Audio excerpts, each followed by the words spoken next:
10 minute के अंदर यार इतनी अच्छी चटनी बन जाएगी, मुझे खुद को यकीन नहीं हो रहा। और बेटे ने तो आज ऐसी चट कर दिया खा खा के, बोला मम्मी आप प्लीज़ ऐसी ही चटनी बनाया करो। को इतनी अच्छी लगी, बोली मैं बहुत अच्छी है। तो राम राम दोस्तों, मैं हूँ दिव्या फूड चैनल में आप सभी का स्वागत है। आई होप आप सब अच्छे और खुश रहें, हमेशा निरोगी रहें दोस्तों। तो आइए हम आपको फटाफट रेसिपी दिखाना स्टार्टिंग कर देते हैं। कढ़ाई ले लिया हमने, ऑयल ऐड कर दिया। अब हम इसमें 1 चम्मच ऐड कर दिए सरसों यानी छोटे वाले जो दाने होते हैं ना, ब्लैक वाली काली वाली, वो राई बोलते हैं सरसों, मुझे ये भी याद नहीं सही से। और मैंने इसमें ऐड कर दिए अब कड़ी पत्ते, और 3-4 चम्मच मैंने ऐड कर दिए मूंगफली के दाने। तो हम इनको अच्छे से थोड़ा 2-5-10 सेकंड के लिए इनको पकाएंगे। ज़्यादा 5 सेकंड के अंदर पक जाएंगे, क्योंकि मुझे पता है ये ज़्यादा समय नहीं लेते, हल्का फुल्का ऑयल गर्म रहता है ना, तो समय नहीं लेते। तो अब हमने इसमें ऐड कर दिए प्याज को भी हम थोड़ा अच्छे से हिलाते डुलाते हैं, इसको हल्का सा सॉफ्ट करते हैं और बाकी की तैयारी हम आगे करते हैं। दोस्तों आपने कभी ऐसी चटनी बना के खाई नहीं खाई, कमेंट करके ज़रूर बताइएगा दोस्तों। और हमने ले लिए 3 छोटे छोटे टमाटो थे दोस्तों, तो मैंने इनको बड़े साइज में काट लिए थे। आप अपने अकॉर्डिंग कर सकते हैं, चाहे तो आप पीस के भी यूज कर सकते हो, आपकी मर्जी के ऊपर है।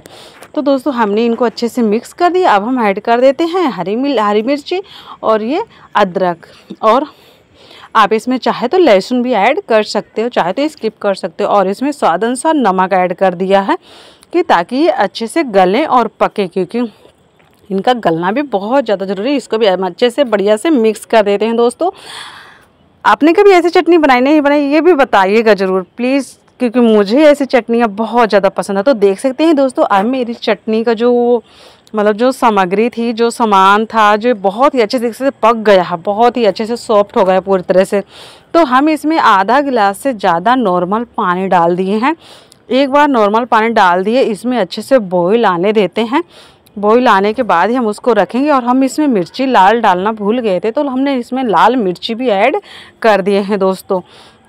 तो ये बहुत ही जल्दी बनती है, और दोस्तों आप इसको 1 हफ्ते रख सकते हो, बहुत ही टेस्टी बनती है। सच में बोले चटनी एक बार ज़रूर ट्राई करिएगा बना के।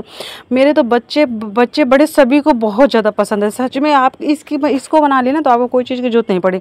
उसके बाद इसको थोड़ा ठंडा होने के बाद ही हम इसको यूज करेंगे। मिक्सी जार में हम ऐड कर दिए, इसको फटाफट पीस लेते हैं। और अगर जो आपको पीसने के बाद इसको खाना, आप इसे ऐसी भी सर्व कर सकते हैं। और अगर जो आप चाहते हैं कि आपको इसको ऐसी नहीं सर्व करना, आपको इसको कुछ अलग लुक देना है, तो देते हैं तड़का। तो हमने तेल 1 चम्मच ऐड कर दिया, आधी चम्मच हम इसमें सरसों ऐड कर दिया, आप सरसों की जगह चने ले सकते हैं, जो चने की दाल है। और मिर्च ऐड कर दिया और कड़ी पत्ते ऐड कर दिए। अब हम इसी का तड़का लगाएंगे। आप चाहे तो चने की दाल का लगा सकते हैं, बहुत ही अच्छा लगेगा, बहुत ही अच्छा फ्लेवर आएगा। बस लगा दिया तड़का ना, अब लगेगा हमारे खाने में स्वाद में तड़का। तो ऐसी चीज़ें हम जब बनाते हैं ना दोस्तों, बहुत मज़ा आता है। कहीं भी आने जाने में, सफ़र में